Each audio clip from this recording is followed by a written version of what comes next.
Super. Ce webinaire vous est présenté par le Conservatoire botanique national de Franche-Comté, Observatoire régional des invertébrés. Comme je vous le disais, on voulait vous faire un petit rappel sur ce que c'est que notre structure pour les personnes qui participeraient et qui ne nous connaissent pas. Donc, on est une association avec 5 grandes missions d'intérêt général, reconnues d'intérêt général, que sont donc la connaissance déjà. Donc, notre objectif, c'est d'identifier, de localiser et puis d'inventorier les espèces et puis leur milieu naturel sur notre territoire d'agrément. Donc, nous, on travaille sur à la fois les espèces végétales, donc les plantes vasculaires, mais aussi les mousses, les charophytes, etc. On travaille également sur les invertébrés. Donc, on est le seul conservatoire botanique national de France, en fait, à avoir la double casquette et à travailler à la fois sur les plantes et les insectes. Donc, on travaille sur les invertébrés, donc papillons, libellules, orthoptères, mais aussi mollusques. C'est pour ça qu'on ne dit pas insectes, mais invertébrés au sens large. Et enfin, on travaille sur les associations végétales, donc les habitats naturels, les cortèges voilà, et les végétations.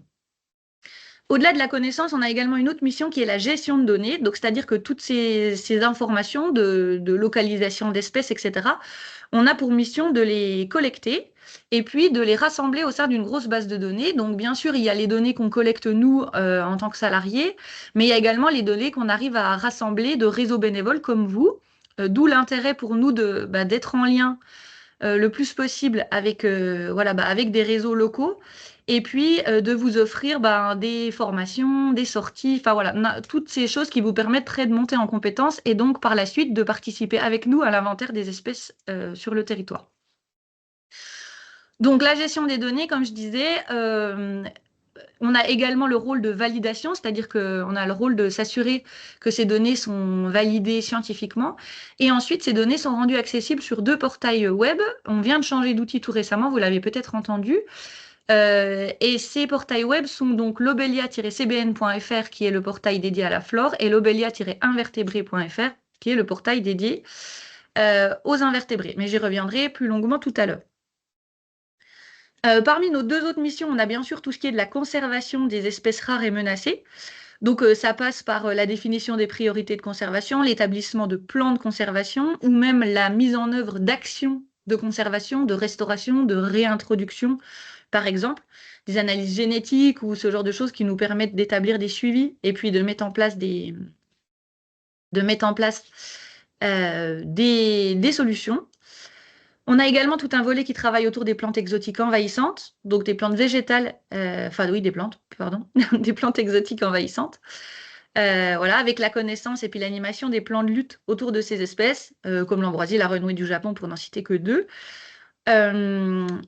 Et une autre mission qui est l'expertise. Donc là, on va plutôt avoir un rôle d'appui auprès des services publics, des collectivités, de l'État, etc., pour orienter les politiques publiques et puis essayer de mettre en garde, d'alerter, etc. Donc on va vraiment avoir ce rôle d'expert auprès des collectivités. Et enfin, notre dernière mission, c'est celle qui nous conduit ici aujourd'hui. Donc c'est une mission d'information et de sensibilisation. Donc auprès de tous les publics, donc des bénévoles naturalistes du territoire, mais également d'autres publics. Donc ça passe par la création de supports de vulgarisation, de sensibilisation, des clés, etc. Ça passe également par des campagnes institutionnelles ou autres, la création de productions scientifiques, la création d'animations, tout ce qui va concerner les publications sur les réseaux sociaux, bien sûr, et autres.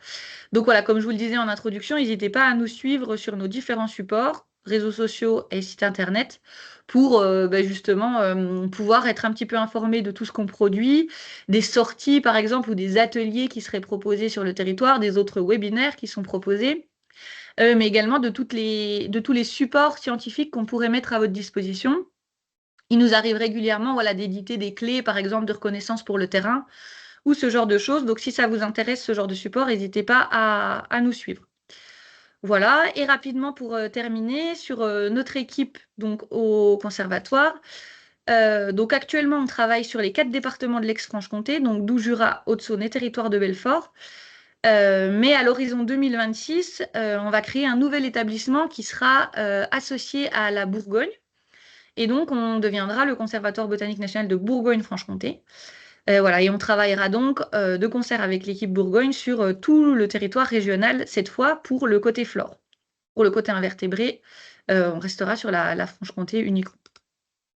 Voilà, on est une équipe aujourd'hui de 27 salariés.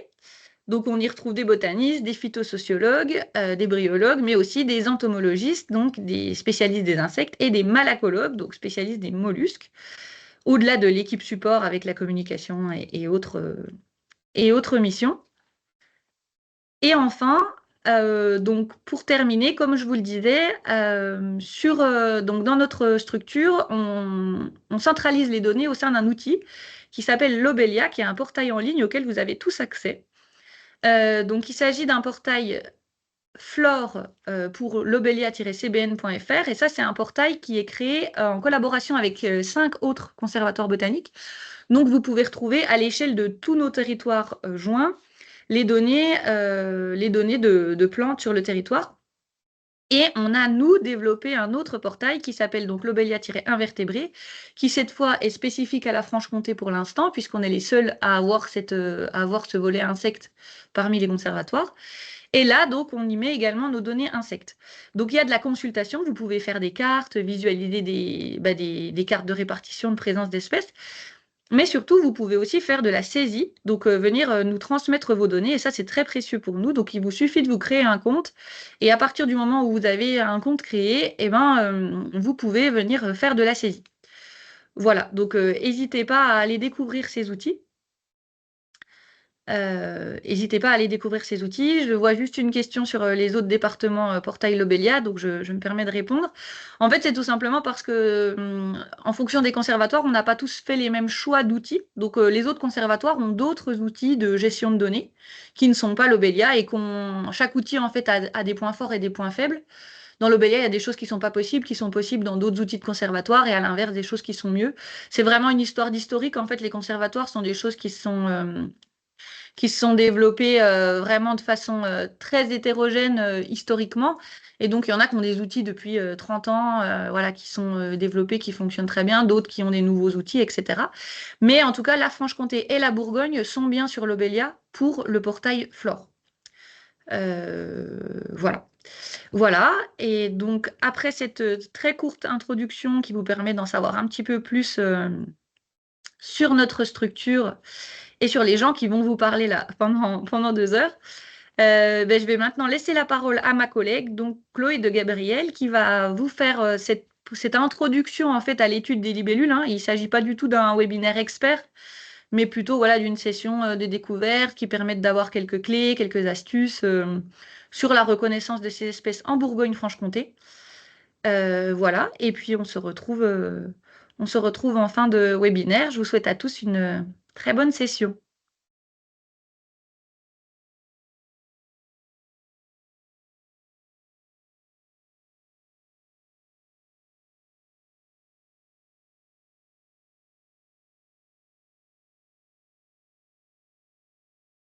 Donc bonjour à tous, alors j'espère que tout le monde m'entend. Et c'est possible de savoir si on m'entend bien, nickel. Donc bonjour, moi c'est Chloé de Gabriel, donc entomologiste au CBN. Alors effectivement, comme ça a été dit, c'est un webinaire vraiment d'initiation, c'est un prélude pour vous montrer un petit peu le monde des libellules. Et puis aussi avec le constat qui est fait que quand on débute, qu'on ouvre des livres naturalistes, c'est pas toujours très simple, il y a énormément de critères. Donc moi j'ai essayé de synthétiser un peu des critères qui me paraissaient abordables et puis d'essayer de vulgariser en fait les méthodes quand on veut s'initier à l'identification de ce charmant monde. Donc on va d'abord voir quelques généralités basiques, mais qui sont importantes de savoir quand même ce que sont les libellules et un petit peu leur mode de vie. On verra rapidement le matériel pour l'identification. Et puis ensuite, je vous ai fait une classification des familles entre ce qu'on appelle les demoiselles et ensuite les libellules dites vraies. Et on verra quelques espèces caractéristiques pour chacune de ces familles, en sachant que même si ça s'adresse à la Bourgogne-Franche-Comté, tout le monde est le bienvenu et qu'il y a beaucoup d'espèces qui vont être, qui vont être quand même, on va dire, communes sur une large partie de la France. Donc, on va commencer. J'espère que tout le monde voit le diaporama parce que je vois qu'il y a des problèmes apparemment. C'est bon, apparemment, ça doit être pour certaines personnes. Hop, donc on va commencer sur déjà de savoir, ça paraît très basique, mais de quoi on parle? Les libellules, en fait, on appelle ça les odonates, c'est le nom de l'ordre et ça signifie pourvu de dents parce que leur système de mastication est un système broyeur. Ce sont de grandes carnassières qui ont des mandibules vraiment très puissantes. Ce sont des espèces qui sont dites hémimétaboles. Ça veut simplement dire qu'elles ont une métamorphose incomplète. Dans leur cycle de vie, il y aura uniquement 3 phases: les œufs, la larve qui va muer, puis ensuite l'adulte. La particularité des libellules, c'est qu'elles vont avoir un cycle de vie à cheval entre une vie aquatique, quand elles sont au stade œuf et larve, où elles évoluent dans le milieu aquatique, et un stade aérien qu'on voit souvent, ce sont les libellules qui volent.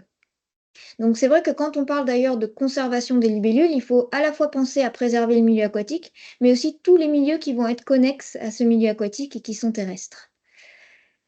Alors, il y a des comportements qui sont très variables, il y a une très grande diversité de comportements, mais globalement, ce qui se passe, c'est qu'il va y avoir la ponte des œufs. Alors, soit les œufs peuvent être pondus dans les tiges de végétaux aquatiques, soit ils peuvent être déversés librement à la surface de l'eau ou à la surface de la végétation.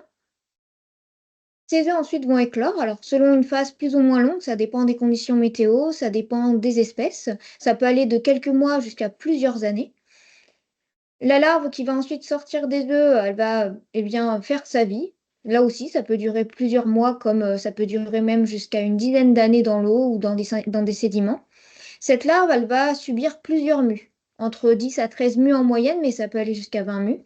Et il y a un moment donné où il va y avoir un signal physiologique et la larve, elle va sortir de l'eau, commencer à avoir un système respiratoire adapté au milieu terrestre.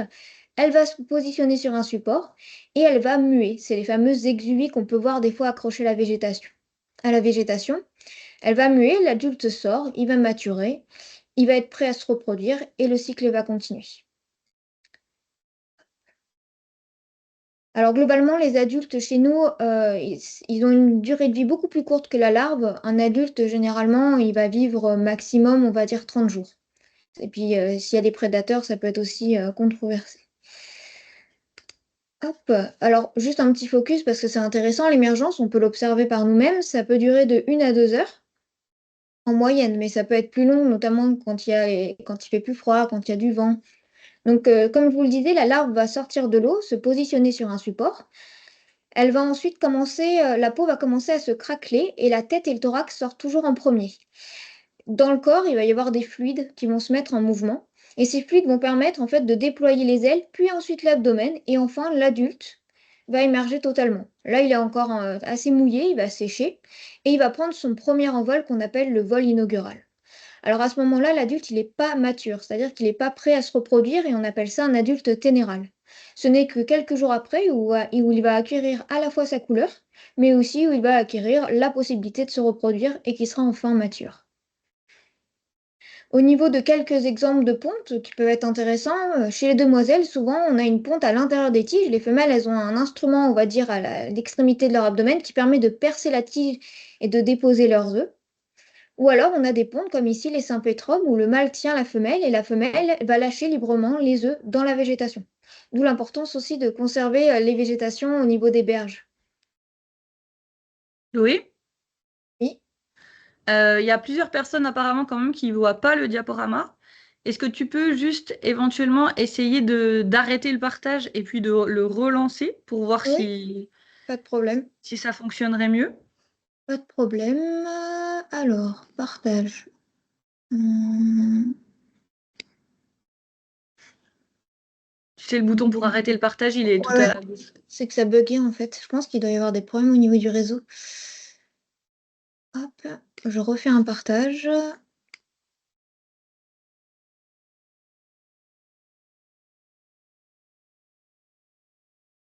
Je pense que pour certaines personnes, ça peut aller mieux. Est-ce que ça va mieux? Euh, Sinon, on ne va pas avoir beaucoup d'autres solutions. Bon, je vois beaucoup de pouces qui se lèvent. Mm. Euh, Donc, c'est que quand même, globalement, ça fonctionne. Euh, pour les personnes pour qui ça fonctionne pas, est-ce que tout à l'heure, par contre, vous me voyez moi, vous voyez mon diaporama, ou c'est seulement celui de Chloé que vous ne voyez pas?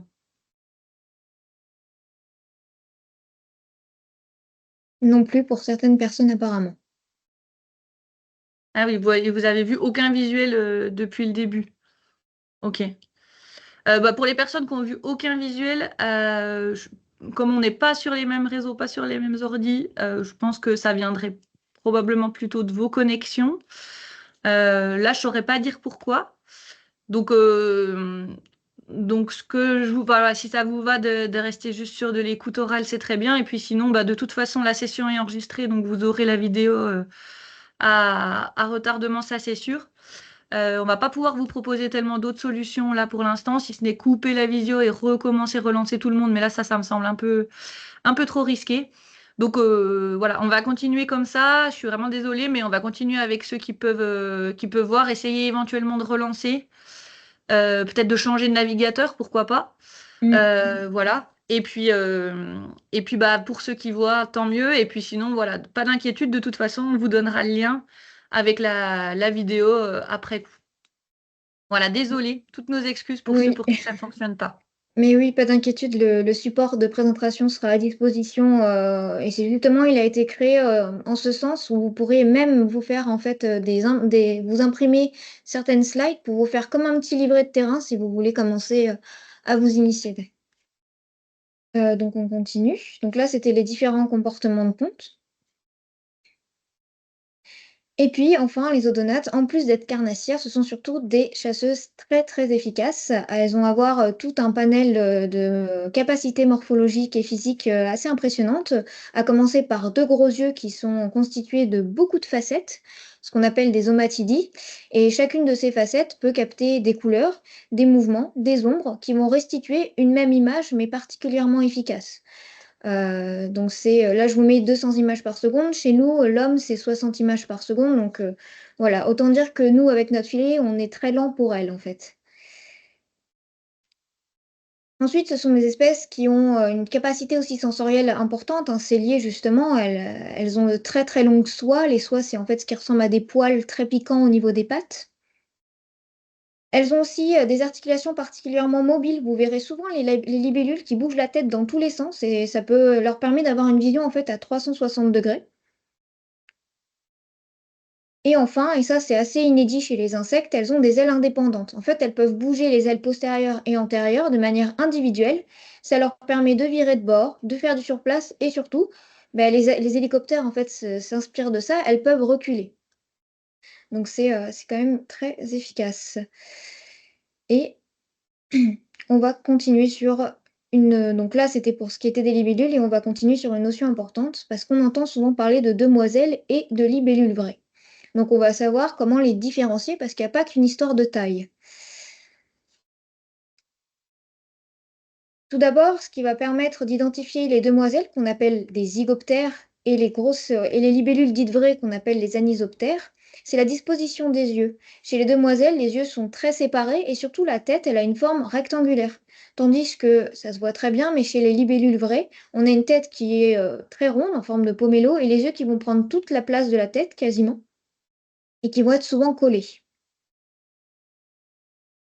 La position des ailes peut être aussi un bon indicateur. Les demoiselles ont les ailes repliées sur le corps, ou si elles ne sont pas totalement repliées, elles sont en tout cas proches du corps, tandis que chez les libellules vraies, les ailes sont toujours à la perpendiculaire du corps au repos. Toujours au niveau des ailes, et ça va être lié un petit peu au nom, c'est que les ailes antérieures et postérieures des demoiselles sont de même taille, tandis que chez les anisoptères, comme leur nom l'indique, anisoptères, eh bien l'aile antérieure est plus petite que l'aile postérieure.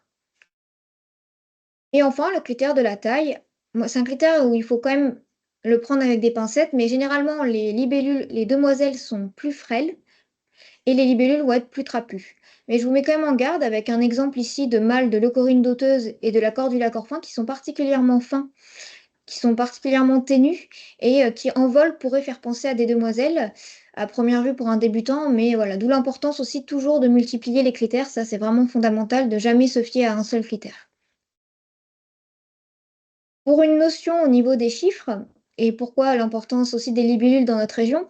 En France, on va avoir 98 espèces, peut-être que ça a dû changer même, et en Bourgogne-Franche-Comté, on a quand même 3 quarts de la faune métropolitaine, donc ça demande une grosse responsabilité, d'autant plus qu'on a des espèces rares, menacées, qui sont liées souvent aux tourbières, donc une très très forte responsabilité. L'importance aussi de ces webinaires qui nous permet de vous faire découvrir et que vous-même, si vous avez des données, ne pas hésiter à nous les transmettre parce que c'est vraiment important. Le matériel très basiquement, le filet à papillons, si vous voulez essayer de les attraper, en sachant de faire attention, qu'il faut faire attention, il y en a certaines qui sont protégées, c'est pas les plus communes, mais le filet à papillons, la boîte d'observation si vous avez, peur de manipuler, on va dire, avec les mains.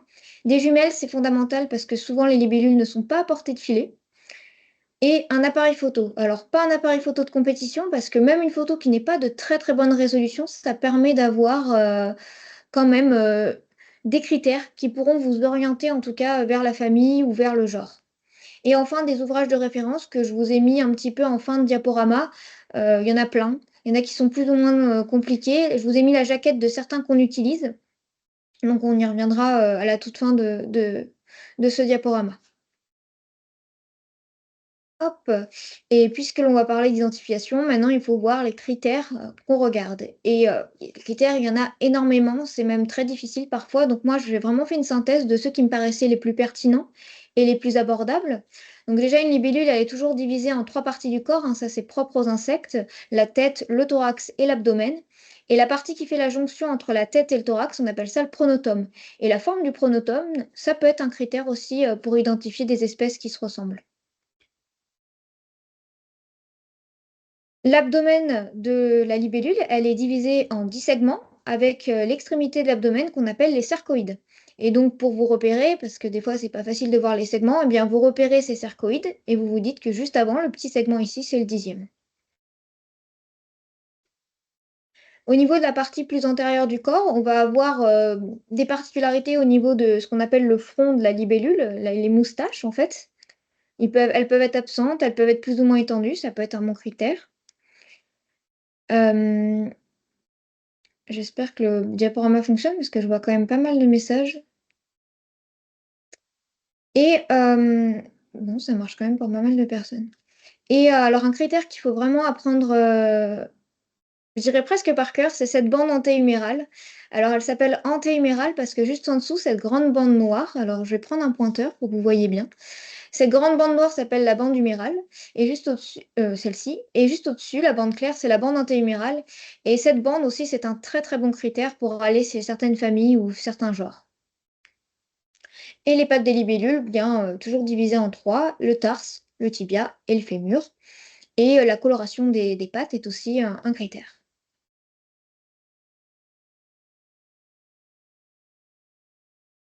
Hop.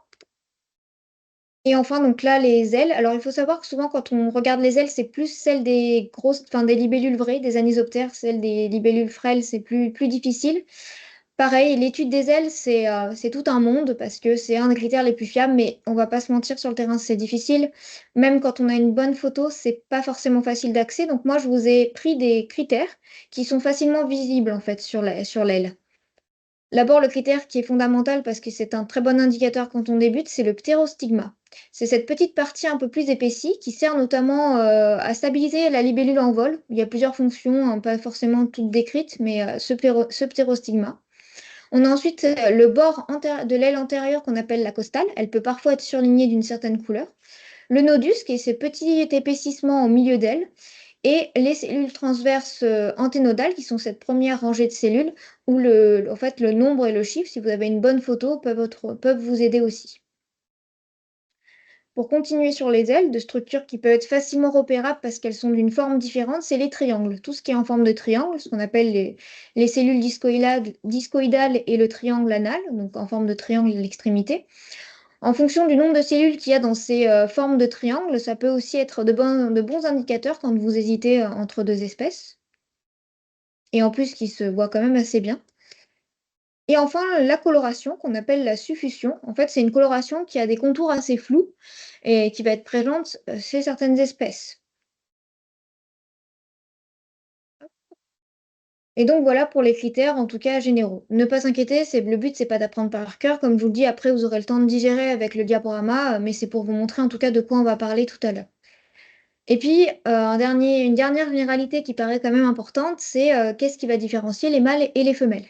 Alors déjà, la position des pièces copulatrices, chez le mâle, c'est le deuxième segment abdominal, la femelle, c'est le huitième ou le neuvième segment. Et c'est ce qui va expliquer ce fameux cœur copulatoire qu'on observe quand les libellules s'accouplent. Puisqu'en fait, la femelle qui est tenue par le mâle ici va recourber son abdomen de manière à ce que le huitième et neuvième segment soient en contact du deuxième segment. Et ça forme ce fameux joli cœur. Hop. Il va également y avoir à l'extrémité de l'abdomen, en fait, les sarcoïdes dont je vous ai parlé tout à l'heure, qui est de forme différente selon que l'on soit chez le mâle ou la femelle. Et en plus, chez les mâles, il y a d'autres structures que les sarcoïdes qu'on appelle les cerques ici. D'ailleurs, leur forme peut être un bon critère, mais on n'ira pas jusque-là. En 2 h 30, c'est pas possible aussi de faire dans l'exhaustivité.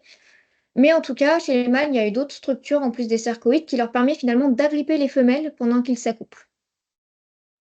Mais voilà, quand vous voyez un individu, si vous avez l'extrémité, vous pouvez voir dans les livres que si c'est une femelle ou pas, et en sachant qu'en général, on identifie plus les mâles que les femelles, parce que pour beaucoup de familles, les femelles sont beaucoup plus difficiles à identifier.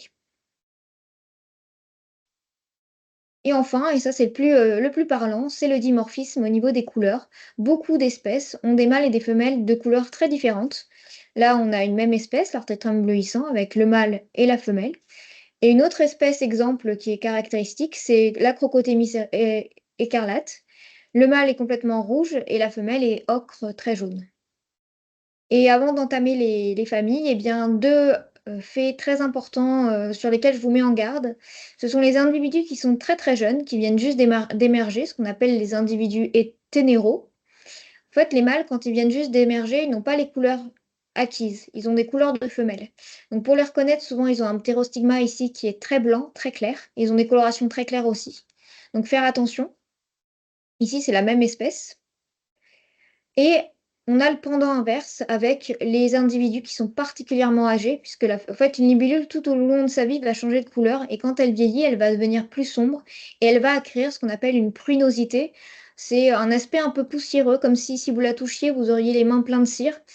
Et donc, ça peut aussi nous mettre sur de mauvaises voies. Donc, quand vous avez un individu, que vous avez vraiment du mal, vous pouvez vous dire que soit ça peut être un individu très jeune, soit au contraire, c'est un individu qui est très âgé. Donc là, on a fait vraiment le tour de tout ce qui était critères importants, en tout cas, quand on débute dans l'identification. Et on va pouvoir commencer avec cette première partie. On fera une pause quand on arrivera vers les grosses libellules, enfin, les libellules vraies. Et on va commencer avec les demoiselles, qui en fait sont des libellules qu'on voit pratiquement le plus. Et tout le monde pense que c'est la même espèce, mais il y en a vraiment une grosse diversité. Donc, chez nos demoiselles, on a 4 familles que je vous ai mis ici. Et pour chaque famille, je vous ai mis une petite périphrase, une petite expression qui se veut pas, qui est très vulgarisée, mais c'est pour vous faire des moyens mémotechniques qui peuvent aider également. Ensuite, je regardais les messages en même temps. Hop. Je vous ai remis pour chaque famille une photo caractéristique. En sachant donc toutes les photos qui sont ici, c'est celles que j'ai prises sur le terrain, sauf quand il y a une mention contraire. Donc ça se veut aussi assez didactique, hein. C'est vraiment des photos que j'ai prises cette année en Bourgogne-Franche-Comté. Donc c'est aussi intéressant d'avoir de réelles photos et pas des dessins naturalistes qui peuvent des fois être difficiles. Et on va commencer avec la première famille qui pour moi est une des plus faciles quand on débute, qui en plus est très jolie. Ce sont les Calopterigidae qu'on appelle les Calopteryx. Alors, il faut savoir que chez les familles, en fait, peut-être que beaucoup le savent, mais quand il y a idée à la fin, souvent c'est le nom d'une famille. Donc, les Calopteryx, elles sont facilement reconnaissables parce qu'elles ont une couleur particulièrement métallisée, un trait très bleu métallique ou vert métallique. Les mâles n'ont pas de ptérostigma, il n'y a pas de petits rectangles ici de couleur. Et en plus, elles ont des ailes enfumées, un petit peu comme les vitres de certaines voitures. Chez ces espèces, on a donc c'est des espèces souvent des milieux courants qu'on verra plutôt dans les rives, mais qui sont quand même très mobiles, hein, donc on peut les voir un peu partout. Il y a 2 espèces principales, le Calopteryx éclatant et le Calopteryx vierge, et qui en plus peuvent être aisément distinguées simplement avec la coloration des ailes. Chez le Calopteryx éclatant, vous aurez une large bande qui va du nodus, donc c'est ce milieu de l'aile, et qui ne va pas jusqu'à l'extrémité abdominale, tandis que chez le Calopteryx vierge, en fait, l'aile est complètement colorée. Là, ici, vous avez les mâles qui sont bleus, mais il faut savoir qu'on a les femelles qui, elles, sont plus délicates à identifier. Elles sont vertes. Alors, les femelles, des fois, on ne s'aventure pas trop dans leur identification, mais je vous donne quand même quelques critères. Pour le Calopteryx vierge, la femelle, elle est dite plus foncée. Et en plus, le ptéroxyma, il est assez éloigné de l'extrémité de l'aile. Tandis que chez le Calopteryx éclatant, en général, la femelle, elle a un aspect vert d'eau, beaucoup plus clair, transparent, et le ptéroxyma est plus proche de l'extrémité des ailes. Mais il faut toujours faire attention avec les femelles, donc c'est plutôt les mâles bleus que vous verrez. Donc voilà pour ces Calopteryx, on débute quand même visuellement, c'est assez reconnaissable.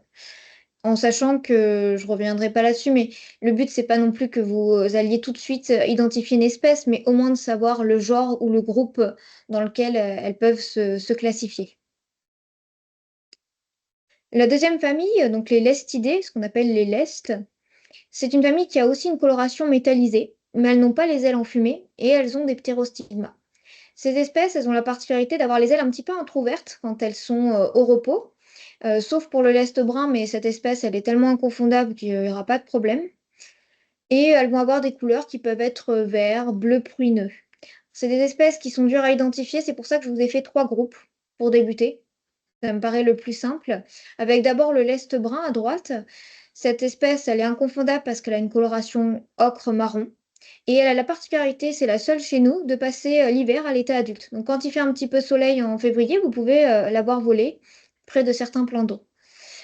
Le lest vert au milieu, qui est reconnaissable parce qu'il a des ptérostigmas très clairs, jamais très sombres, un petit peu crème, et qui est toujours vert, il n'aura jamais de coloration bleue d'ailleurs. Et ensuite, le genre lest, ce que je dis lestes SP, ça veut dire le genre en fait, où là, il y a plein d'espèces qui se ressemblent et qui vont toutes avoir des ptérostigmas plus ou moins sombres, assez sombres, une pruinosité, donc une couleur bleue un peu poussiéreuse. Et je vais quand même vous présenter 2 espèces de ce genre-là qui sont intéressantes et qui peuvent être identifiées, je pense, pour quand on débute. La première, c'est le lest sauvage. Alors, il faut savoir que ce lest sauvage était quand même assez rare en Franche-Comté et qu'il est en train de se répandre. On a de plus en plus de données, donc n'hésitez pas si jamais vous avez des données à disposition. Ce lest sauvage, il a la particularité d'avoir les ptérostigmas bicolores. Donc, pour ça qu'il est assez repérable au repos. Et il a l'occiput, ce que j'appelle l'occiput, c'est l'arrière de la tête, qui est bicolore, à la fois vert et à la fois crème. Le lest sauvage et plus particulièrement les lestes sont souvent spécialisés dans les milieux temporaires et stagnants, hein, des mares temporaires, des mares prairiales, des petits étangs, Donc, sont des espèces, voilà, qui peuvent être assez spécialistes de ces milieux qui d'ailleurs s'assèchent en été, mais elles sont adaptées à ça.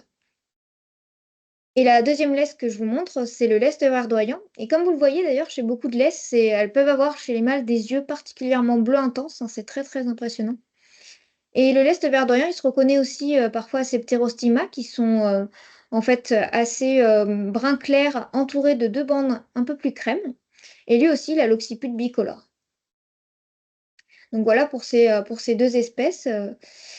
Et si vous voulez aller plus loin chez cette famille, le CBN en fait a diffusé un document technique qui reprend tous les lestidés de Bourgogne-Franche-Comté, leurs habitats, comment les reconnaître, comment les préserver. Il est gratuitement téléchargeable sur le site, donc n'hésitez surtout pas à aller récupérer cette fiche technique pour aller plus loin. On va passer à l'avant-dernière famille. Les platiques némididés. Alors ça, c'est un nom barbare, mais c'est une famille qui est aussi reconnaissable parce que pour les mâles, elles vont avoir des tibias qui sont plus ou moins dilatés et très très poilus. Elles ont aussi une bande antehumérale ici qui est double. En fait, il y a 2 bandes crème. Et ensuite, elles ont une tête qui est généralement très large avec une bande médiane marron entourée de 2 bandes claires. Donc c'est assez caractéristique. Chez cette famille, on a principalement une espèce en Bourgogne-Franche-Comté qui est très commune, qui est même l'une des plus communes et en plus qui peut supporter certaines pollutions. Donc dans les plans d'eau, même très pollués, on peut la retrouver. C'est la gréement à large patte. Alors lui, comme son nom l'indique, il a des tibias ici qui sont un petit peu épaissis, on peut les observer. Le mâle est bleu ciel et la femelle est toujours un peu plus blafarde. Et chez les femelles, en général, on les identifie avec délicatesse parce qu'elles ressemblent beaucoup aux immatures, donc c'est plutôt le mâle qu'on va identifier. Mais voilà, juste l'agrégant à larges pattes, il a également au niveau des pattes une ligne noire qui est complètement continue et qui va le différencier des autres espèces. Mais voilà, des individus assez reconnaissables, même en vol, les tibias se voient quand même assez bien. Et enfin, la dernière famille, les Sénaglionidés. Alors là, je vous ai mis, c'est vraiment le melting pot. Il y a beaucoup d'espèces, donc c'est très dur de faire dans l'exhaustif et de tout voir. Je vous ai fait 3 groupes pour vous orienter. Ces espèces, donc cette famille, elle diffère des autres parce que déjà, elle aura toujours les tibias fins, il n'y aura jamais de renflement. Elles n'ont pas de couleur métallisée sauf les agrillons rouges, donc pas possible de les confondre avec les autres espèces qui sont métallisées qu'on a vues tout à l'heure. Et elles ont des ptérostigmas qui sont plus courts que les autres espèces, généralement sur une seule cellule, en tout cas beaucoup plus courts. Donc j'ai fait 3 groupes pour au moins que vous essayiez, quand vous voyez des demoiselles, de vous repérer. Les agrillons rouges, bah, comme là on en est qu'elles sont majoritairement rouges. Les agrillons bleus qui vont avoir une coloration majoritairement bleue avec des dessins abdominaux.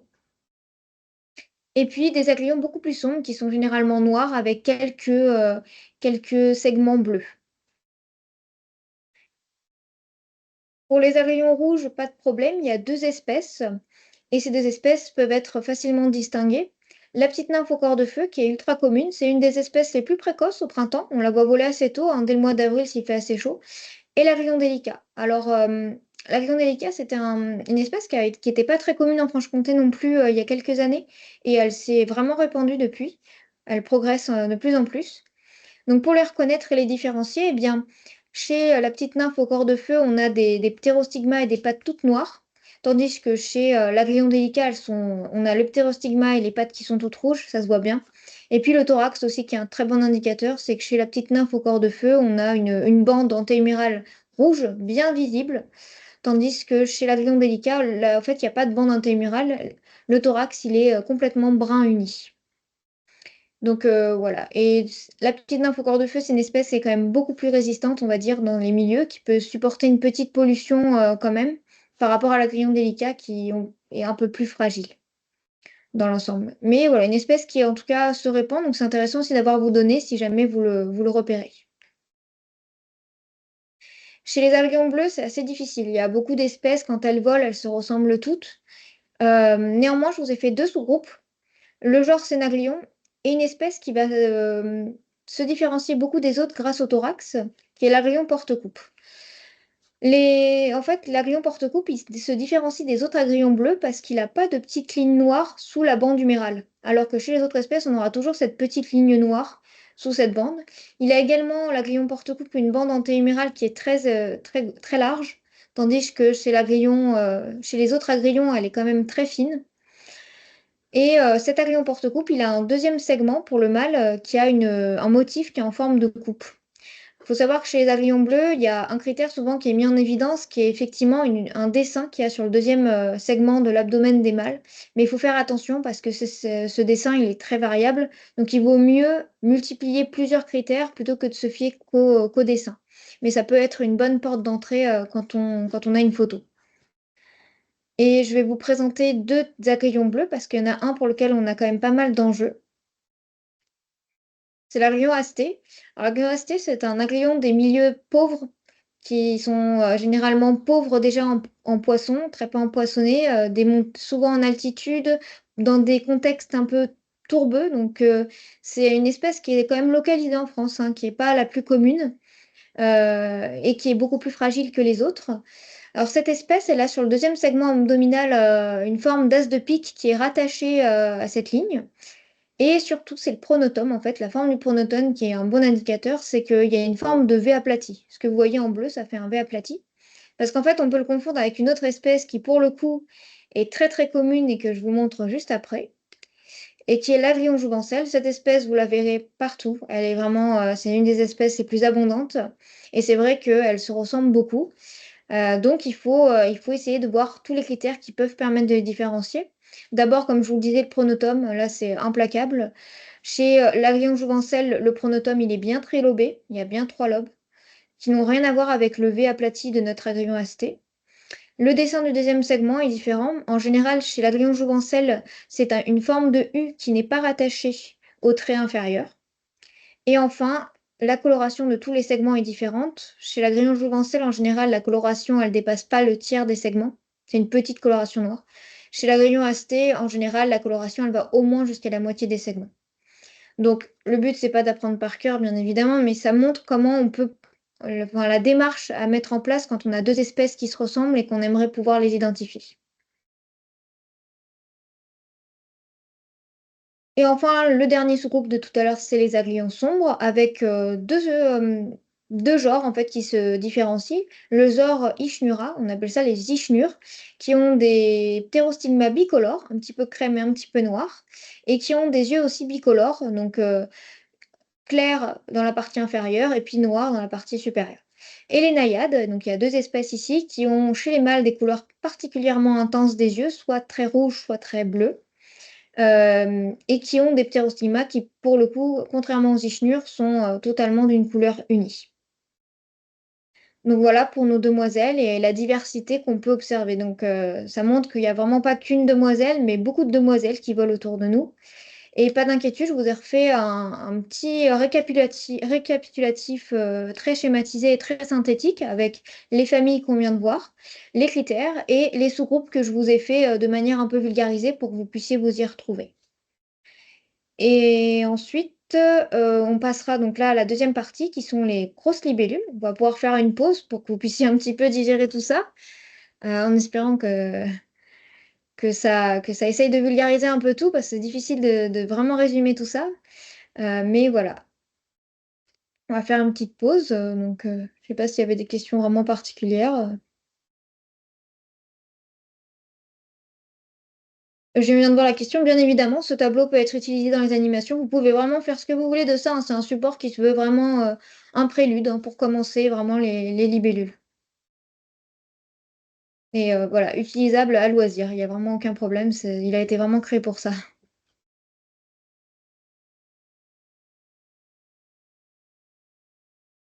On se donne rendez-vous vers quoi? 11h05? Ouais, ça paraît bien. Ça laisse un petit quart d'heure à tout le monde? Mm. Eh ben, rendez-vous à 11h05 pour la suite alors. En attendant, on regarde vos questions sur le chat.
Oui, en effet, je viens de voir la question sur les photos. C'est intéressant pour le matériel. Effectivement, il n'y a pas besoin d'appareils vraiment de compétition ou très très chers, hein. Moi, j'ai deux appareils principaux. J'ai un bridge et j'ai un appareil un peu plus haut de gamme, un Nikon Z50 avec un 200 mm parce que je ne pouvais pas faire autrement.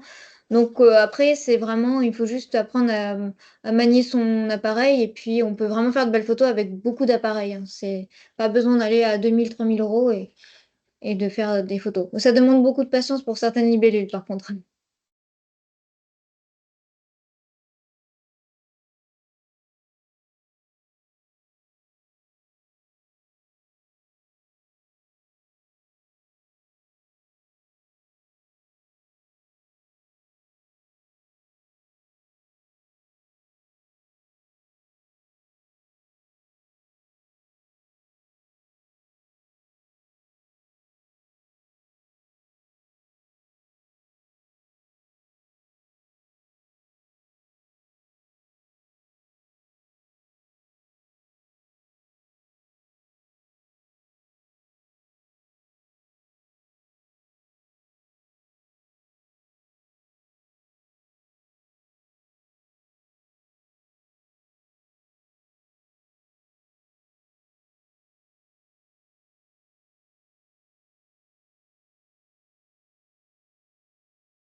Pour le bridge, je viens de voir la question, c'est un Nikon.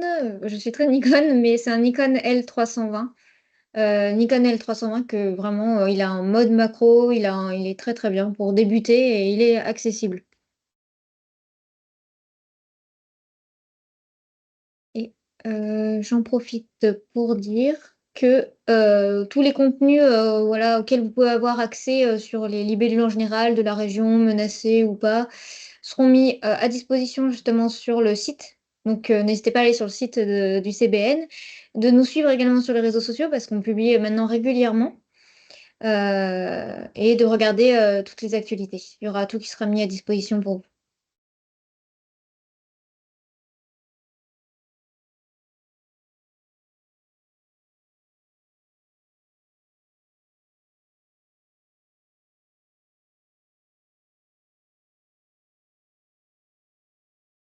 Et pour la dernière question, le 200 mm que j'ai, non, c'est pas un macro malheureusement. Mais bon, comme certaines libellules sont assez éloignées, avec maintenant avec les résolutions qu'on a pour moi avec mon Nikon Z50, même si c'est pas un grand format, honnêtement, les résolutions permettent vraiment de rogner et d'avoir une photo très acceptable.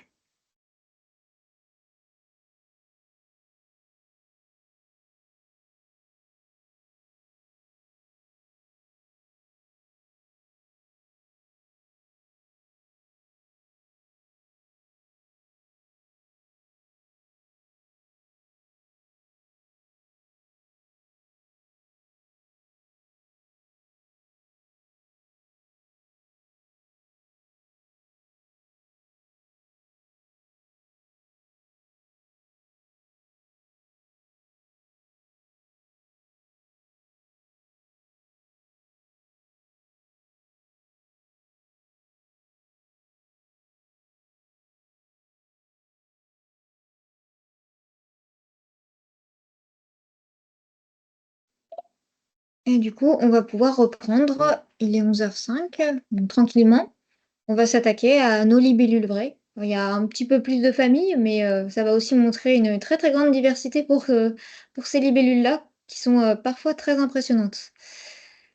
Hop, alors, les anisoptères. Donc, pour les anisoptères, enfin les libellules vraies, on a en fait 7 familles en France, mais il y a une famille qui n'est pas en Bourgogne-Franche-Comté, donc je m'excuse, je n'en parlerai pas, ce sont les macromidés. Donc ceux qui habitent vers l'Occitanie, s'il y en a, je m'excuse par avance, mais je ne parlerai pas des macromias. Et on va parler de ces 6 familles. À nouveau, je vous remets une périphrase un peu mémotechnique, ou voilà, une petite expression pour vous rappeler de ces familles. Je vous remets une photo de caractéristiques pour pouvoir un petit peu vous les représenter. Et on va commencer avec une famille facile, que sont les gonfidés. Alors les confidés, ils sont simples parce qu'ils sont, c'est pas parce qu'ils sont jaunes et noirs, bon, ils sont jaunes et noirs, c'est sûr, mais c'est surtout qu'ils ont les yeux complètement séparés par rapport aux autres familles. Donc assez facilement reconnaissables. Euh, chez cette mamie, il y a beaucoup d'espèces qui se ressemblent, qu'on appelle le genre Gonfus. Donc, pour ça que je n'irai pas approfondir. Mais il y a deux espèces que je vous mets parce qu'elles sont faciles. C'est le gonf vulgaire, qui est à droite ici. Le gonf vulgaire, il se reconnaît bien parce qu'il est très sombre par rapport aux autres gonfs. Il a surtout les derniers segments qui sont complètement noirs, tandis que chez les autres gonfs, les segments seront avec une ligne jaune dessus en général.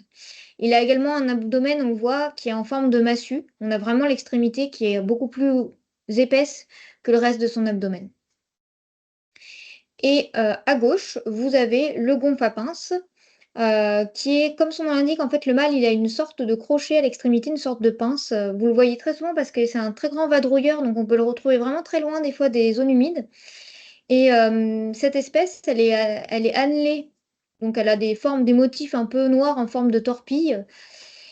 Et surtout, son critère fondamental, c'est de regarder le dessin sur son thorax. On va avoir des bandes qui sont un peu déformées, qu'on appelle anastomosées, ça veut simplement dire déformées, qui se brisent presque. Euh, Faire attention parce que cette espèce ressemble à une autre un peu moins commune, qui s'appelle le gonf accroché. Et généralement, beaucoup de gens les confondent. Le gonf accroché, il sera peut-être déjà moins observable et surtout le thorax, il vous n'est pas du tout n'a pas du tout ce dessin-là. On n'a pas cette manière d'avoir des brisures et on n'a pas cette ligne noire du thorax. Donc vraiment, le dessin du thorax chez les gonfs, ça va être un critère majeur quand on commence, c'est quand on a une photo ou quand on les a aux jumelles. Donc ça, c'est ces espèces qui sont assez mobiles, hein. C'est pour ça que je vous disais, le gonf à pince, vous pouvez le voir sur des sentiers forestiers quand vous vous promenez assez régulièrement. Hop. Je vous parle juste d'un gonf qui est intéressant parce il a beaucoup régressé en France. Il est très localisé, hein. Il est localisé sur les bords de Loire. C'est le gonf serpentin. Et cette espèce, elle se différencie des autres parce qu'elle a un aspect verdâtre sur le thorax et la tête très visible, qui n'est pas présent chez les autres gonfs. Et effectivement, cette espèce, elle est très vulnérable, elle est très exigeante, hein, au niveau de la qualité de son habitat. Et il y a un suivi qui lui est spécifique au niveau des bords de la Loire. Et pour le coup, voilà, les populations ont beaucoup régressé. Donc c'est pour ça que si vous avez des données, même si bon, elle est quand même très rare, on ne sait jamais, c'est intéressant. Et voilà, cet aspect verdâtre, il se voit quand même très très bien. Euh, D'ailleurs, pour la Bourgogne, on peut la voir sur les Vals de Loire et d'Allier, hein, au niveau du Morvan, des bords du Doubs, mais sinon, c'est vraiment, au niveau de la disposition, elle est vraiment sur les bords de Loire en France et c'est tout.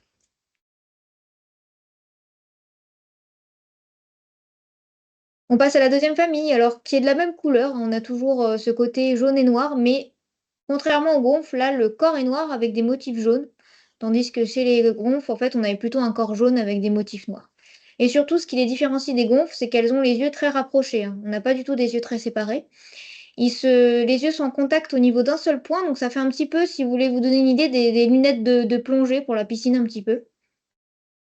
Et donc là, on a deux espèces, une qui est ultra commune, hein, le cordulégastre annelé, et une qui est un petit peu moins commune, mais que vous pourriez voir, c'est le cordulégastre bidenté. Ces deux espèces sont pas faciles quand on débute, hein, mais il y a quelques critères qu'on peut regarder. Déjà, on a le triangle occipital. Alors, ce terme, c'est simplement la partie qui est au niveau des yeux, derrière les yeux. Il est très jaune, c'est le cordugastre annelé, tandis qu'en fait, le dessus de la tête chez le bidenté est complètement noir. On peut le voir ici. Un autre critère, c'est les motifs. Chez le cordulégastre annelé, on a beaucoup d'anneaux, des anneaux de grosse taille, des anneaux de petite taille, alors que chez le bidenté, on voit que déjà les anneaux sont beaucoup plus séparés et que généralement, ils sont de la même taille.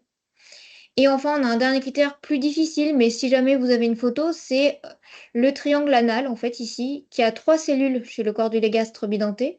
Chez l'annelé, vous verrez, il n'aura jamais 3 cellules, il aura plusieurs cellules. Ça peut aller de 5 à 6 cellules généralement. Et je viens de voir qu'il y a un autre critère qui peut être intéressant, mais bon, je le vois parce que sur la photo, je l'ai oublié, je m'en excuse. Ce que j'appelais les costales, donc le bord des ailes que vous voyez ici, il est jaune chez le cordulégastre annelé, on le voit bien d'ailleurs sur la photo, alors qu'il n'est jamais coloré en fait chez le bidenté. Donc voilà, toujours cette démarche de prendre plusieurs critères à la fois pour arriver ensuite à caractériser des espèces. On va passer aux aechnidés. Alors elles, les aechnidés, ce qu'on appelle les aèchnes, il y a beaucoup d'espèces. Alors pourquoi je les ai appelées les quasi-cyclopes? Parce qu'en fait, elles ont les yeux contigus sur toute leur longueur. Les yeux sont complètement accolés vraiment sur toute la longueur. Et c'est des espèces qui vont avoir des dominantes chromatiques marron, jaune, vert, donc assez colorées. Elles ne seront pas en tout cas jaunes et noires. Là aussi, il y a beaucoup d'espèces qui se ressemblent. Donc à nouveau, j'ai essayé de faire trois sous-groupes qui peuvent vous orienter. Les aèchnes brunes, alors très facile parce qu'elles ont une coloration plutôt marron, plutôt rousse. Les anax qui ont un thorax de couleur unie, d'une seule couleur, et puis souvent pas vraiment de motif, c'est soit une ligne colorée ou soit un abdomen sombre. Et enfin les aèchnes chamarrées, où là il y a beaucoup d'espèces qui se ressemblent, qui elles vont avoir des motifs colorés, des points noirs, des points bleus, des points jaunes, des bandes souvent sur le thorax. Et d'ailleurs la forme des bandes peut être aussi un critère. Donc assez diversifié les aèchnes chamarrées. Parmi les aèchnes brunes, je vous présente une espèce qui est commune en fait chez nous, mais qui ne l'est pas forcément dans le reste de la France, mais qui est très reconnaissable parce qu'elle est très grande en plus. Elle a les ailes très ambrées, très poudrées. Donc quand elle vole, on a l'impression qu'on a jeté un filet de sable. C'est assez parlant. Elle a un thorax qui est brun avec deux bandes très vertes qui sont très visibles, donc inconfondables pour ça. Et puis également à l'extrémité de son abdomen, juste derrière le thorax, en fait, on va avoir deux petits traits bleus. Donc espèce qui est vraiment inconfondable. Et elle est plutôt en contexte forestier, eau stagnante souvent avec des eaux calmes en contexte forestier. Les anax dont je vous parlais, il y a deux espèces principalement qui en plus sont facilement reconnaissables, elles ne se ressemblent pas vraiment. L'anax empereur, lui, il a le thorax qui est d'une couleur vert uni, tandis que l'anax napolitain, il a une coloration noire unie du thorax, brune. Et puis l'abdomen n'est pas le même. Chez l'anax empereur, on a des lignes latérales claires avec une petite ligne noire sur le dessus. Chez l'anax napolitain, on a simplement une forme de selle bleue à l'extrémité de l'abdomen, et puis ensuite le reste de l'abdomen est tout noir. Alors l'anax empereur, lui, c'est une des espèces les plus communes de France, je dirais, qui se répand de plus en plus, et on le voit même maintenant dans des habitats en altitude, donc qui concurrence beaucoup les autres espèces qui sont plus vulnérables. Et là, la photo que vous voyez, il est particulier parce qu'en fait, il vient juste d'émerger, pour ça qu'il a encore des yeux un peu particuliers. Donc anax empereur, anax napolitain. Et enfin, les aèchnes chamarrées, donc je vous disais, c'est des espèces qui sont dures, il faudrait toute une formation pour elles en plus. Donc je ne suis pas allée en détail. Par contre, je vous présente deux espèces pour lesquelles la Bourgogne-Franche-Comté a une énorme responsabilité. C'est des espèces qui sont liées aux tourbières et qui sont vraiment très localisées, surtout une, qui sont très dures, même pour un professionnel à différencier. Donc, c'est l'Aèchne subarctique et l'Aèchne des joncs. L'Aèchne subarctique, c'est peut-être celle qui est la plus spécialisée. Tout son cycle de vie va se passer dans les tourbières à Sphègne, que voilà, on a une très grande richesse en Franche-Comté sur ces tourbières, donc on a la chance pour ça. Et l'Aèchne des joncs, elle, qui est en dessous, elle est un peu plus tolérante, donc il y a une partie de son cycle en tourbière et après le reste, elle peut l'effectuer autre part. Mais bon, quand même deux espèces qui sont quand même vulnérables. Juste pour vous montrer comment nous, sur le terrain, on peut aller approfondir certains critères pour des espèces qui sont quand même très dures, surtout qu'elles ne se posent jamais en vol. Donc, il faut essayer de les avoir soit posées, et ça c'est dur, ou soit en vol, ce qui est parfois encore plus dur. Donc, ça m'a demandé quand même du temps. Pour la Aèchne subarctique et la Aèchne des joncs, souvent ce qu'on va regarder, c'est déjà le thorax. La Aèchne subarctique, en haut, elle a de très fines lignes latérales bleues. Elles ne seront jamais très colorées, tandis que la Aèchne des joncs, elle est généralement plus colorée avec des lignes plus vertes et jaunes. On va également regarder les lignes qu'il y a sur le front. En fait, ce qui ressemble à une bouche. Ça ressemble un peu à une bouche. Et chez l'Aèchne subarctique, c'est très délicat comme critère, mais il est un peu épaissi. Cette ligne, elle est épaissie au niveau des yeux, donc on dirait qu'elle a des fossettes. Tandis que chez l'Aèchne des joncs, si vous l'avez de face, cette ligne, elle est très fine. Et enfin, on va regarder aussi les marques abdominales. Alors moi, je trouve que les marques abdominales, pour les avoir vues toutes les deux en vol, c'est quand même compliqué. Mais les marques abdominales chez l'Aèchne subarctique, elles sont plus petites, tandis que chez l'Aèchne des joncs, on va avoir quand même des marques plus grosses et plus différenciées, soit des petits traits fins, soit des gros points ronds. Donc ça donne aussi une coloration quand même plus intense pour la Hèche des joncs par rapport à la Hèche subarctique qui paraît plus sombre. Et enfin les costales, donc cette fameuse ligne, enfin, cette fameuse partie de l'aile qui est ici. La costale de la Hèche subarctique, elle est sombre, elle est noire, presque marron. Et chez la Hèche des joncs, c'est très visible, même en vol, en fait, elle est colorée, elle est surlignée de jaune. Donc voilà jusqu'où on peut aller pour des espèces et pourquoi des fois on ne peut pas statuer quand vraiment on ne peut pas les avoir d'aussi près. La pénultième famille, les Cordulidés. Alors elles, on peut dire, pour vous donner une idée, c'est un peu les pendants des Caloptérix chez les demoiselles, puisqu'elles ont une coloration très métallique pour certaines, vert métallique ou bronzé, et un thorax qui est plutôt velu. En fait, on dirait qu'elles sont très duveteuses. Alors chez ces espèces, de nouveau, c'est beaucoup d'espèces qui se ressemblent. Donc je vous ai fait trois groupes. Le genre Somatochlora, avec des espèces voilà, qui se ressemblent, mais qui sont un genre à part entière, qui ont des espèces pour lesquelles on a aussi des responsabilités parce que certaines vont être liées à des tourbières, à des milieux fragiles. Une espèce qui est la corduli à deux taches, qui se différencie bien des autres, et une autre espèce aussi, la corduli bronzée.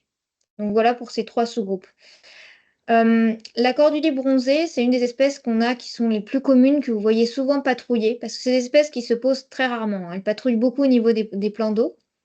Elle peut se confondre avec les Somatochlora, mais il y aura quelques petits critères là dont je vais vous parler qui peut permettre de ne pas les confondre. C'est que déjà, la corduli bronzée, elle a un abdomen vraiment en massue, c'est-à-dire qu'il y a que les derniers segments à partir du septième qui sont très épais par rapport au reste du corps. Chez les Somatochlora, si vous regardez bien les deux abdomens que je vous ai mis là, alors désolée pour la qualité, mais elles étaient en vol, donc c'était un peu dur, mais l'abdomen, il s'élargit vraiment progressivement. Donc dès le sixième, dès le cinquième, sixième, vous allez voir que c'est un petit épaississement, mais ça n'a rien à voir avec la corduli bronzée. De même, chez la corduli bronzée, on n'aura jamais de motif jaune, de taches jaunes ou de taches autres. On aura juste des reflets. Donc vous voyez que la face de la corduli bronzée, il y a juste des reflets, mais il n'y a pas de points jaunes ou autre chose. Ni l'abdomen, il est vert bronzé. Chez les Somatochlora, par contre, on peut l'apercevoir ici, on peut avoir sur la face des traits jaunes, des points jaunes, même au niveau de l'extrémité abdominale, ou même on peut avoir des Somatochlora comme celle-ci qui sont beaucoup plus sombres. Ce ne sera pas le cas de la cordillère bronzée. Donc on voit quand même qu'on peut arriver à parvenir à différencier ces deux groupes. Pour la cordulia de tache, aucun problème. Elle est un peu différente des autres cordulies parce qu'elle n'a pas cet aspect vert métallique, elle est beige et noire.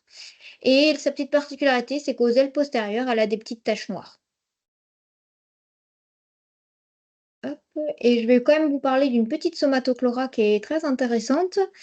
C'est la cordula arctique. Donc là aussi, on a une très très grande responsabilité, très rare en France. Elle est inféodée aux massifs montagneux et aux tourbières acides. Elle pond en fait dans les gouilles de tourbières. Elle est très discrète, elle est très dure à repérer. En fait, là, j'ai eu la chance de tomber sur une émergence pendant mes inventaires, mais en général, on la voit très rarement. Euh, Cette petite espèce, ce qu'elle a de particulier, c'est qu'elle a au niveau de sa tête, on peut apercevoir deux petites taches jaunes, deux petites moustaches jaunes, et puis elle va aussi avoir au niveau de l'abdomen des taches un petit peu plus jaunes. Mais on n'ira pas plus loin parce qu'après les autres somatochlora, voilà, c'est un peu plus délicat quand on débute. Puis elles sont vraiment souvent en vol. L'avant-dernière famille dont je vais vous parler, elle est un peu particulière parce qu'avant, cette famille faisait partie des Cordulidés. Donc c'est assez récent en fait. On l'a séparée et puis il n'y a qu'une seule espèce. Donc cette espèce, elle ressemble en fait aux autres corduliers, hein, cet aspect vert clair, vert métallique avec un thorax très duveteux, mais on l'a séparée. Et elle, par rapport aux autres corduliers, ce qu'elle a, c'est qu'elle a des taches jaunes sur le dessus du dos. Donc ça, c'est assez caractéristique, vraiment le dessus du dos, pas sur les côtés, hein, c'est sur le dessus du dos, on a ces taches jaunes caractéristiques de la cordulite qui est dite à corps fin parce que le mâle, comme vous le voyez, a quand même un corps particulièrement ténu. Et une autre petite particularité, c'est que le dixième segment en fait, de son abdomen, elle a un petit carène particulier, une petite crête jaune. Et cette espèce, c'est souvent une espèce des eaux courantes, des rives calmes, qui est assez distribuée mais qui n'est pas si commune que ça. Ouais. Et enfin, la dernière famille, qui est vraiment la famille la plus diversifiée et hétérogène qui soit. Donc pour vous faire des groupes, c'est vraiment compliqué. C'est le melting pot, les libellulidés, là, on a vraiment énormément d'espèces, mais on peut quand même essayer de savoir vers quel genre, quel groupe on s'oriente. Donc les libellules aidées, leur particularité, c'est qu'elles vont être un peu au niveau des yeux intermédiaires, c'est-à-dire qu'ils ne sont pas totalement séparés, ils sont collés, mais sur une petite longueur, donc pas totalement collés non plus. Ces espèces sont jamais annelées, donc vous ne pourrez jamais les confondre avec les cordulégastres qu'on a vus tout à l'heure. Et voilà, comme je le dis, c'est très hétérogène. Là, je vous ai fait 4 groupes. Les leucorrhines, qui ont la particularité d'avoir une face blanche. Donc pour vous donner, pour vulgariser, ça ressemble vraiment à de la mousse à raser hein, quand vous les voyez de face. Et ça, c'est implacable, vous êtes, c'est le genre leucorrhine. C'est des espèces pour lesquelles on a beaucoup d'enjeux, donc des espèces qui sont vulnérables. Les libellula, qui est un genre aussi à part, qui se reconnaît très bien parce que les ailes postérieures ont ces grosses taches foncées, donc inconfondables. Et sur les ailes antérieures, on va aussi avoir des taches, plus ou moins étendues. Quand je vous mets, j'ai oublié de le préciser, mais AP, en fait, ici, quand vous regarderez ça veut dire aile postérieure et aile antérieure. Les libellules rouges, pas de problème, elles vont être rouges majoritairement, sauf les femelles qui vont être d'une autre couleur, mais généralement toutes jaunes, toutes ocre. Et puis enfin, les libellules bleutées, qui, contrairement aux libellula, elles ne vont pas avoir de taches sur les ailes, et qui ont souvent un aspect pruneux, donc poussiéreux, un peu bleu, qui permet aussi de les différencier. On va voir juste rapidement ces petits groupes, enfin certaines espèces pour ces groupes. Les libellules bleutées, donc un peu pruneuses, elles se ressemblent beaucoup, hein. Mais il y a quand même une espèce qui est très facilement reconnaissable quand on débute, qui en plus est très commune, c'est l'orthétrum à stylet blanc, et qui, comme son nom l'indique, en fait, a une extrémité de l'abdomen qui est toute blanche. Ici, je vous ai mis la femelle. La femelle, elle a des motifs en fait arqués. Là, c'est une femelle, mais qui est immature, c'est pour ça qu'elle a une coloration un peu particulière. Des motifs ouais, qui sont très très arqués, mais voilà, toujours cet appendice anal, en tout cas cette extrémité qui est blanche, vous pouvez à coup sûr vous dire que c'est l'orthétum à stylet blanc. Les autres orthétums ont une extrémité noire. Et puis, c'est vrai qu'il a un aspect quand même blanc, même au niveau du thorax, si vous regardez. Là, on ne le voit pas, mais ici, c'est quand même des bandes un peu plus blanches que le reste des orthétrums. Donc, c'est une espèce qui a beaucoup, beaucoup progressé en France, hein. C'est impressionnant comme elle a remonté. Elle peut même être Elle supporte assez bien la pollution, donc on peut même la retrouver dans des bassins de pisciculture. Pour le genre Libellula, dont je vous disais qu'il y a des ailes antérieures avec des grosses taches noires, alors là, il y a deux espèces que je vous présente parce que pour le débutant, c'est celle qu'on verra le plus et celle qu'on peut vraiment maîtriser. Donc d'abord, la libellule déprimée, hein, comme son nom l'indique, elle a un corps qui est complètement aplati, déprimé en fait.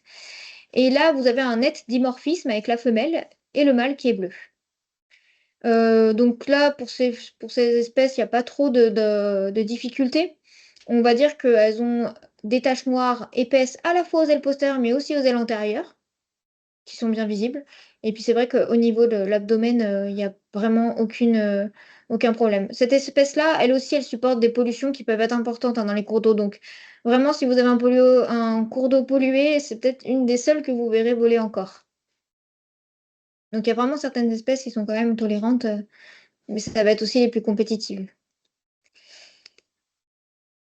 Et une autre libellula qui est aussi très très commune, c'est la libellule à quatre taches. Comme son nom l'indique, elle va à la fois avoir des taches aux ailes postérieures, hein, bien évidemment, mais c'est surtout qu'en fait, elle a des taches au nodus. Le nodus, vous savez, c'est ce petit épaississement qui est au milieu des ailes.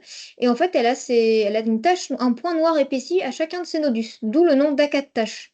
Et elle a une coloration qui est beige et noire. Là, il n'y a pas beaucoup de dimorphisme, hein, mâle et femelle se ressemblent assez bien.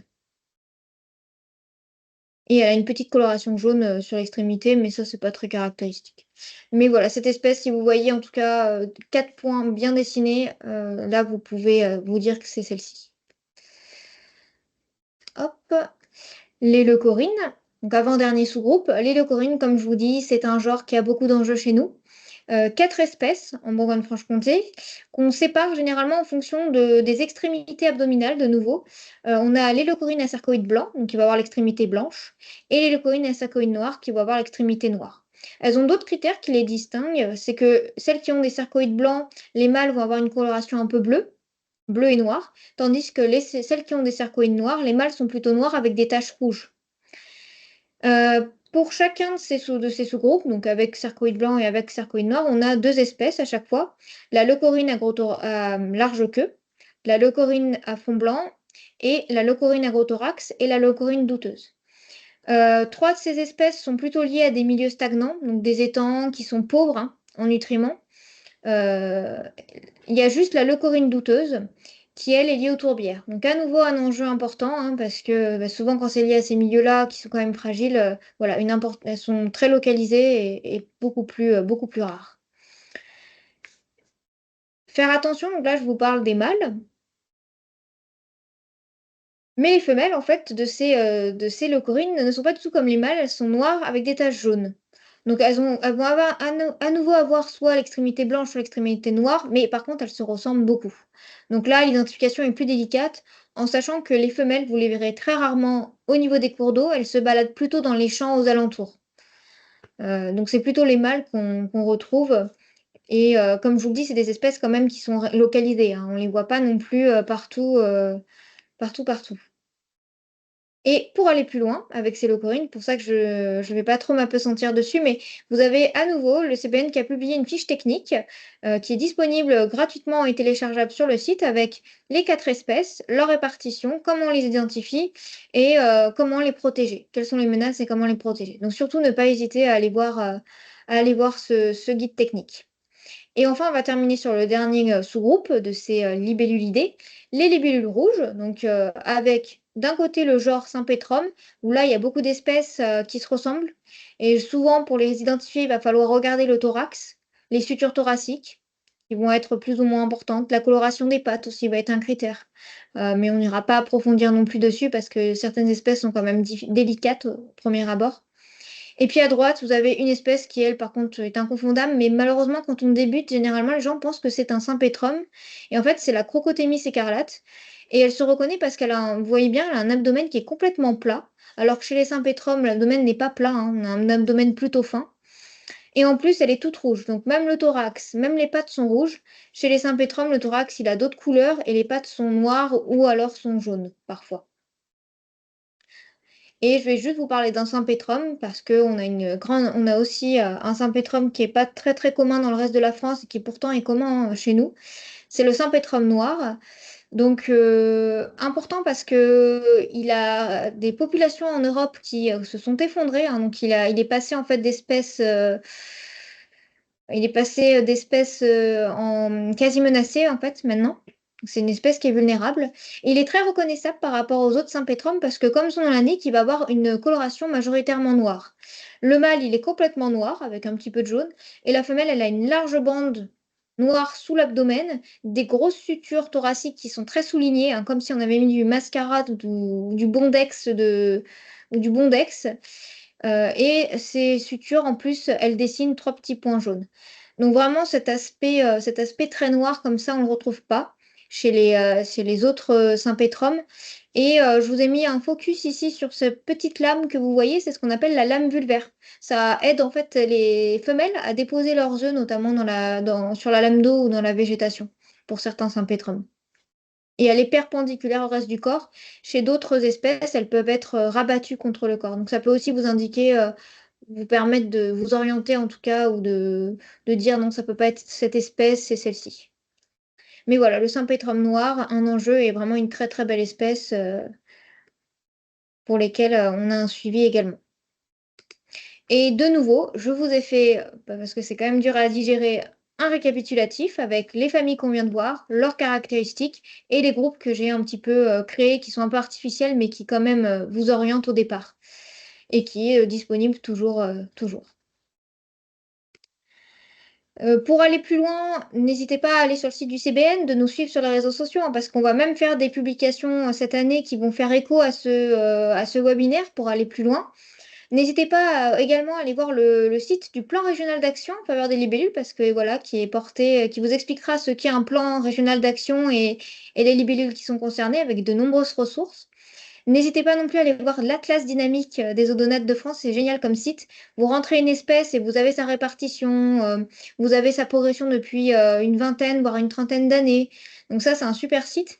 Voir des forums spécialisés aussi pour discuter avec des professionnels ou des débutants, c'est intéressant. Les groupes de réseaux sociaux aussi qui se répandent. Et là, je vous ai mis des sites qui, pour moi, sont vraiment fondamentaux. Melibellule.fr, Nature 2022 et Jessica Joachim, ce sont des sites super, avec des photos super, parce que Jessica Joachim, notamment, est une très, très bonne photographe, très bonne vulgarisatrice et illustratrice. Donc, ne pas hésiter à aller voir son site. Et des ouvrages en PDF, il y en a beaucoup aussi. C'est pour ça, en fait, vous avez vraiment d'innombrables ressources sur Internet qui sont à disposition. Pas besoin de dépenser des fortunes dans des livres compliqués. C'est vraiment. Je vous ai mis la jaquette là d'un livre qui, pour moi, est génial parce qu'il a de très bonnes photos et de très bons comparatifs. Et puis enfin, n'hésitez pas à transmettre vos données, soit sur le Faune BFC, soit sur l'Obelia. Ça, c'est impératif. Vous jouez un rôle vraiment clé parce qu'on n'a pas le temps d'aller partout, on n'a pas le temps d'avoir les yeux partout. Donc, c'est aussi intéressant d'avoir le retour de plus de personnes parce que les libellules, ben, elles se portent pas forcément très bien. Et avec les changements qu'on a actuellement, voilà, on aimerait pouvoir les préserver au mieux. Donc, surtout. Ah oui, dernièrement, on a aussi un atlas qui a été réalisé de Bourgogne-Franche-Comté avec cette fois-ci un focus sur toutes les espèces de Bourgogne-Franche-Comté qui est vraiment hyper, hyper complet, qui est disponible notamment dans certaines librairies. Donc ça, c'est assez bien de l'avoir dans sa bibliothèque. Et voilà, autant de ressources disponibles. Donc j'espère, je vous remercie vraiment d'avoir été nombreux. J'espère que ça vous a plu, que ça vous a pas trop barbé, parce que j'ai vu qu'il y avait beaucoup de gens qui étaient quand même assez professionnels dans le secteur, donc j'espère vraiment que ça vous a intéressé et que même si vous voulez pas y aller aussi loin dans l'identification, ça vous a montré qu'on a quand même énormément de diversité chez les libellules et qu'on n'a pas une libellule, mais vraiment des libellules.